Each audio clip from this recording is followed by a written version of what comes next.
Hi, everybody. We are going to look at consecutive integer problems today.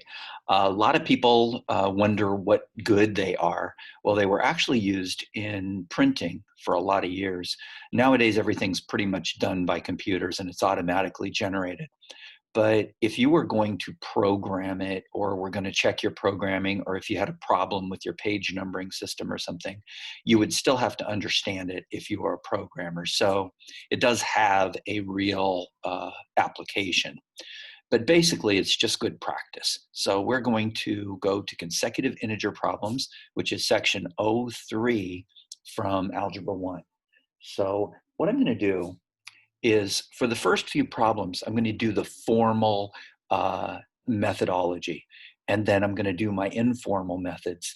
Hopefully you guys can figure out what I'm doing, because you can do these in your head. I happen to know that that one is 4, 5, 6. If you practice a little bit and can find the short method, that's fine, use it. But eventually you'll get to some that you can't really do in your head, and you're going to need to write them out. So I'm going to start with this first one and realize that consecutive integers like 4, 5, and 6 are called consecutive integers because they're one after the other. 7, 8, 9 are 3 consecutive integers, and so on. Even 110, 111, and 112. Some people get a little confused when they look at negative ones. Negative ones seem to go the other way. For example, consecutive integers in the negatives would be -8, -7, and -6. And they seem to be going the wrong way. But they're actually getting larger because they're getting closer and closer to 0. Notice that each one is one larger than the last. 4 plus 1 is 5, and 5 plus 1 is 6, 7 plus 1 is 8, and 8 plus 1 is 9. Literally, we're adding 1 every time. So your first integer, if we want to call it x, then your second integer would be 1 larger than x, which is x plus 1. And your third integer would be x. 1 more than the second one would be x plus 2. And a lot of people like to put them in a line like this, and I like it like this too because they're all lined up and ready to go. So x plus 1 plus x plus 2 gives us our sum, and in this case it's 15. So since our sum is 15, we have 3x plus 3 equals 15. And in order to solve that, I subtract 3 from both sides, and I get 3x equals 12. I just subtracted 3. And when I divide by 3 on both sides, I get x equals 4. That's my first integer. So x is equal to 4 is my first one.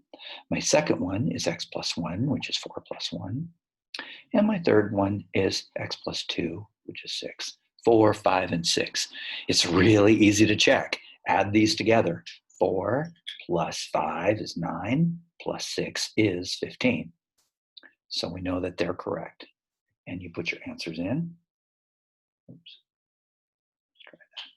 4, 5, and 6. Obviously, we want to go a little faster than this. The 3 consecutive integers is 57. So we're talking about x, x plus 1, and x plus 2. These are my integers, and when I add them all together, I get 57. So 3x plus 3 is equal to 57. I'm going to subtract 3 from both sides and get 3x equals 54. And I'm going to divide by 3 on both sides and get 18.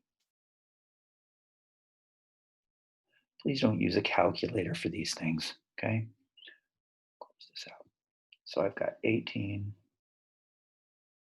19, and 20. And how do you check? Well, add them together just to make sure. Add those together for you real quick. 18 plus 19 plus 20. That's 17, carry the 1, and that's 57, which is what we were looking for.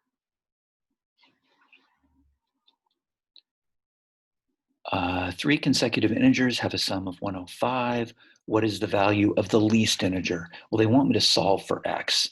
And again, you could go through all of the steps and solve it.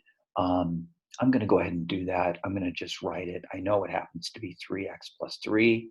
I know I have x plus 1, and x plus 2, and it's equal to 105. In this case, I'm going to subtract 3 from both sides. I get 3x equals 102. I divide by 3 on both sides, and I get, what, 34. So my smallest integer is 34, and that is the least integer.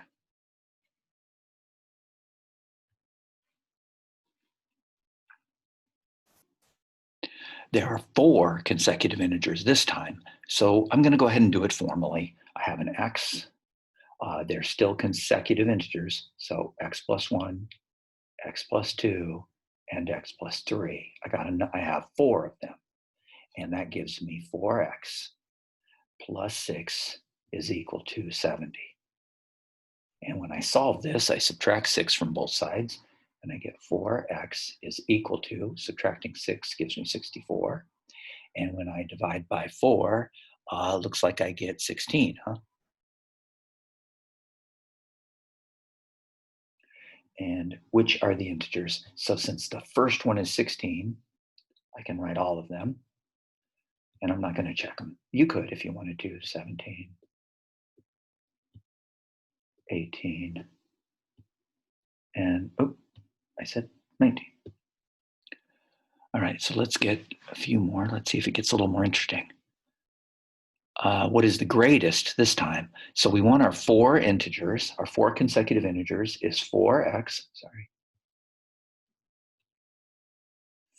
plus 6. If you want to write them out, you can. Is equal to 222. I'm going to subtract the 6. And 4x is going to be equal to 216. And I'm going to divide by 4. And that is 54.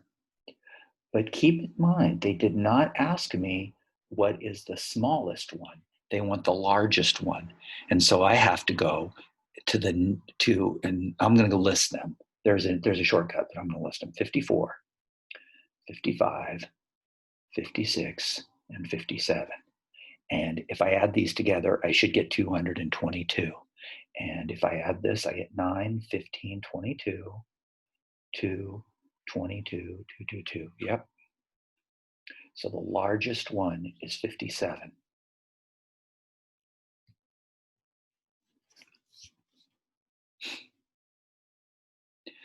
Three consecutive integers have a sum of 57. What is the largest one? Now this time I'm going to go ahead and do it in my head, and it happens to be 20.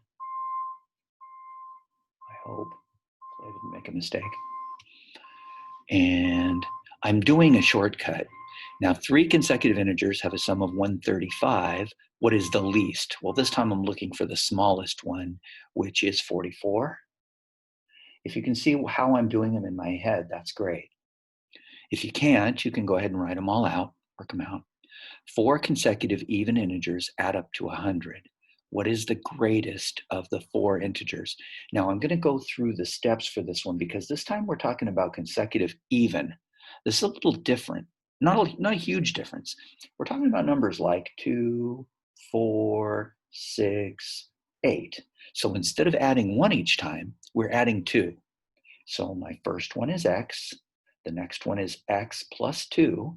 Now think about it. What will the next one be? We have to add 2 to this second one, which gives us x plus 4.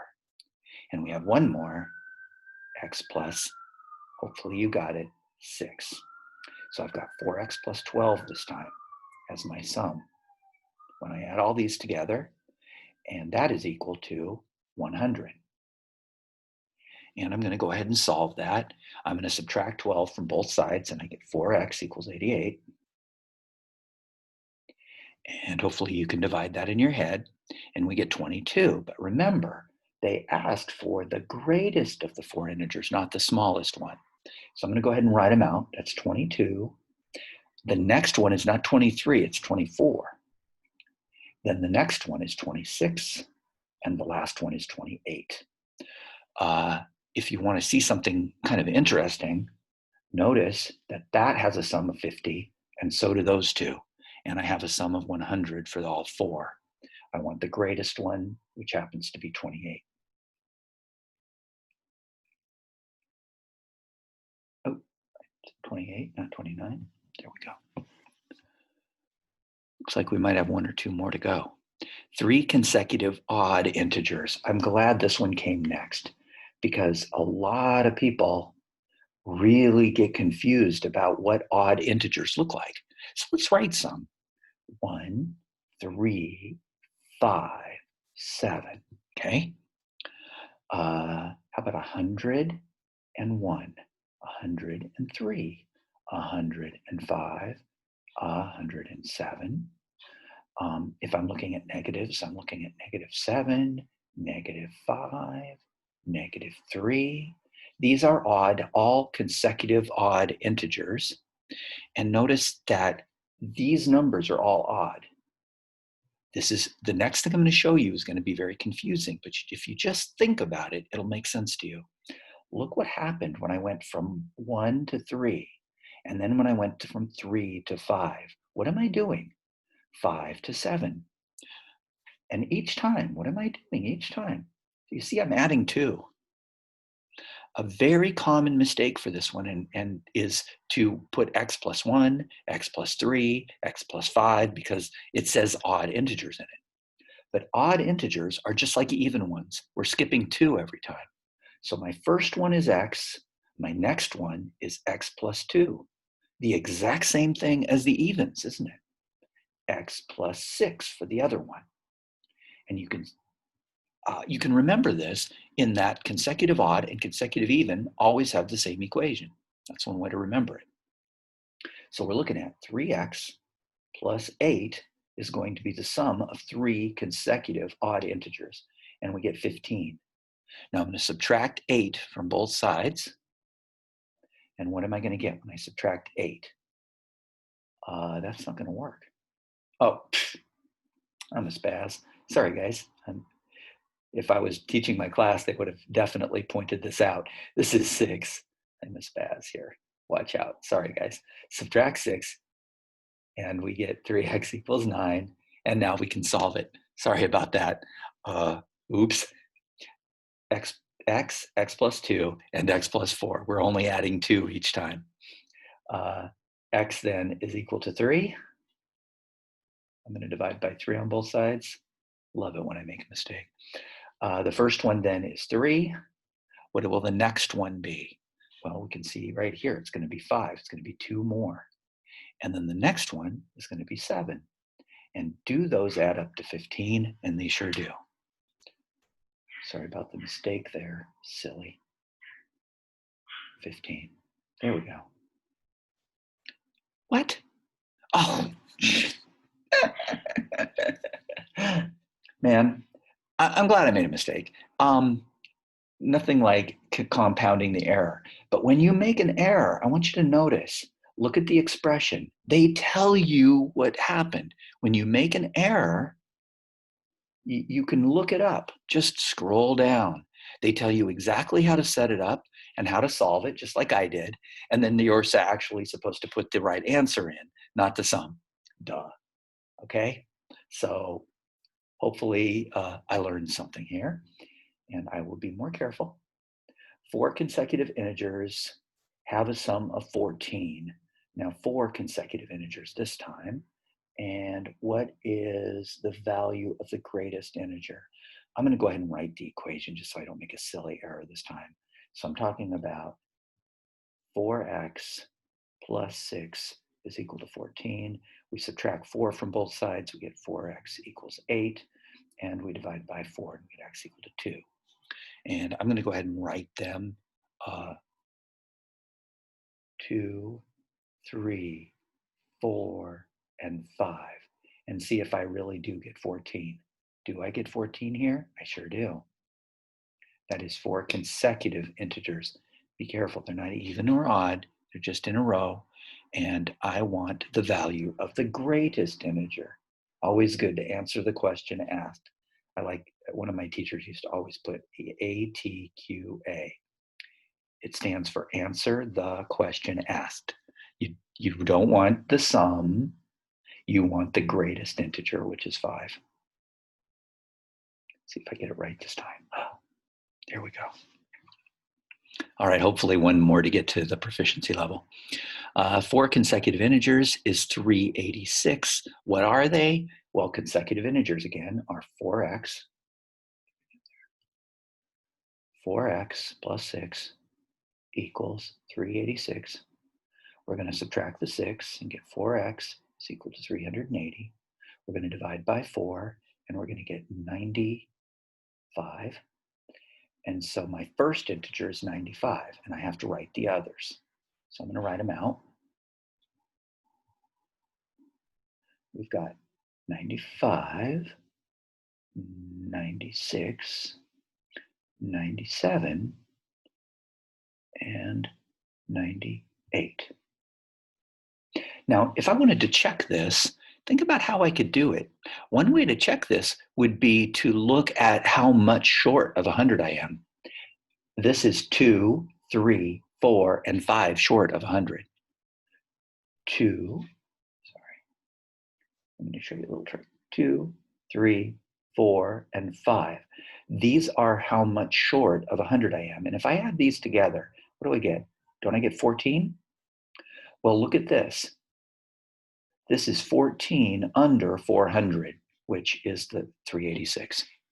So you always want to be thinking and trying to make things a little easier for yourself. Oh, I got to do another one. 3 consecutive integers have a sum of 21. What is the value of the greatest integer? I'm going to do it in my head. It happens to be 8.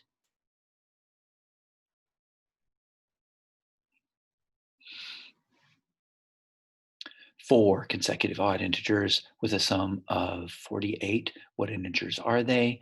I'm going to show you something. I'm going to choose this one, which is 12.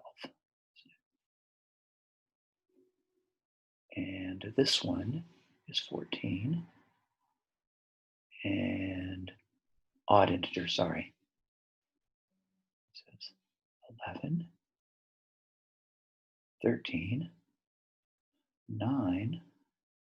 And the order that I'm writing these in may help. I want you to notice something. What's 9 and 15? And what's 11 and 13? This is 24 and 24, which makes a total of 48. I'm doing it in my head in a slightly different way. Now you could write the equation, which is x plus 2 plus x plus 4 plus x plus 6. And when you add all these together, these are consecutive odd integers. Even though these numbers are even, they're still odd integers being represented here. We have 4x plus 12 is equal to 48. And we can solve this for our x and then substitute it into these block boxes. 3 have even integers, have a sum of 228. What is the least of the 3 integers? So I'm going to go ahead and write them out. That is 3x plus 6. I added the x plus 2, and the x plus 4 together, and I get 228. When I subtract 6, I get 3x equals 222, and x is equal to 74.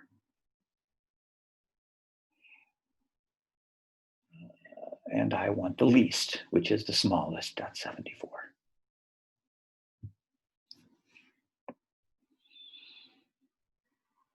Uh, 225 this time. What is the value of the least? These are odd integers. So this time I'm talking about 3x plus 6 is equal to 225. We're going to subtract 6, and we get 3x is equal to 219. And we're going to divide by 3, and that's going to be 73. And we want the value of the least, which is 73. I'm going to move along here because I've been at this too long. 4 consecutive integers that add up to even integers, add up to 12. What is the greatest of these? So I'm going to go ahead and write the smallest one, which I believe is 3. and 5 and 7 and 9. And we have, oh, even, it says even.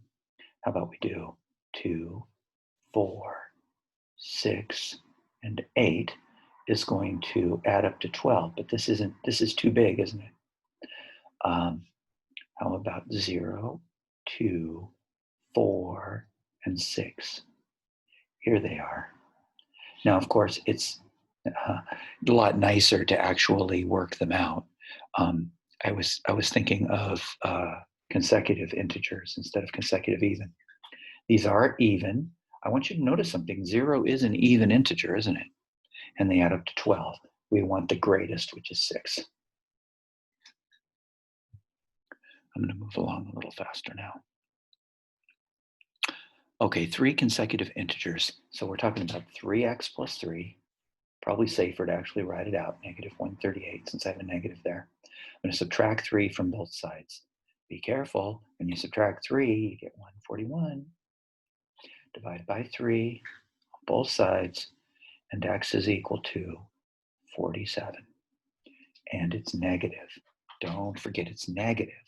Now comes the tough part. A lot of people mess this up. We're talking about negative 47, negative 45, oh, consecutive integer, sorry, 46, and negative 45. These are the 3 consecutive integers. They should have a sum of negative 138. Notice that they look like the numbers are going down, but they're actually increasing in value because these negatives are getting closer to 0. I'm adding 1, if you like, each time. So we've got negative 47. Come on. Negative 46 and negative 45.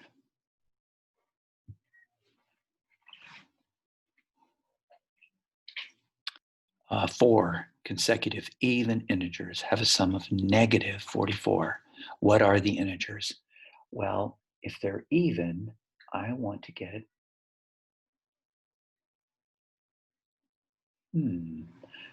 negative 10, sorry. Watch how I write these, negative 10 and negative 12, negative 14, and negative 8. Now, I wrote these in the order that I wrote them because I noticed that these pairs add up to negative 22 and negative 22, which is a total of negative 44. I'm just using a little shortcut of my own. Inventing shortcuts is a great part of mathematics, discovering your own shortcut. This pairing idea could help you to see where I'm coming from. So give it a try, come up with your own shortcuts. Of course, it's good if you also know how to set them up.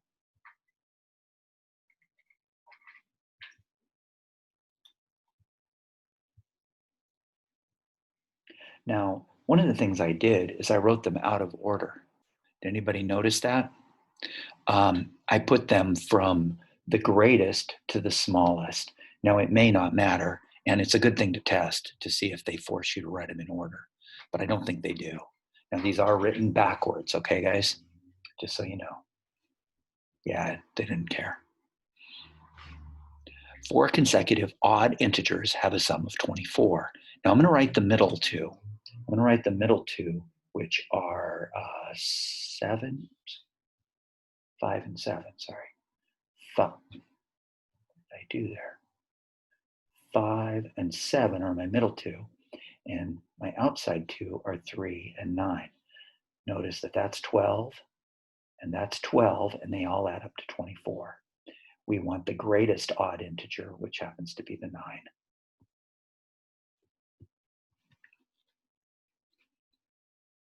Come on. What's going on? Looks like I might have lost my internet for a second here. Hopefully it'll get through there. Come on. Oh, man.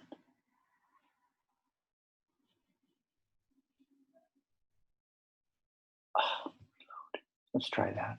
Come on. Well, I may end today at that point. I'll let it go. You guys can see that you could keep going. If I can get reconnected, I'll finish to 100, and you try it yourself. Maybe try my. I definitely lost it. So I'll see you here next time, and try to for 100 yourself. Have a nice day. Bye bye.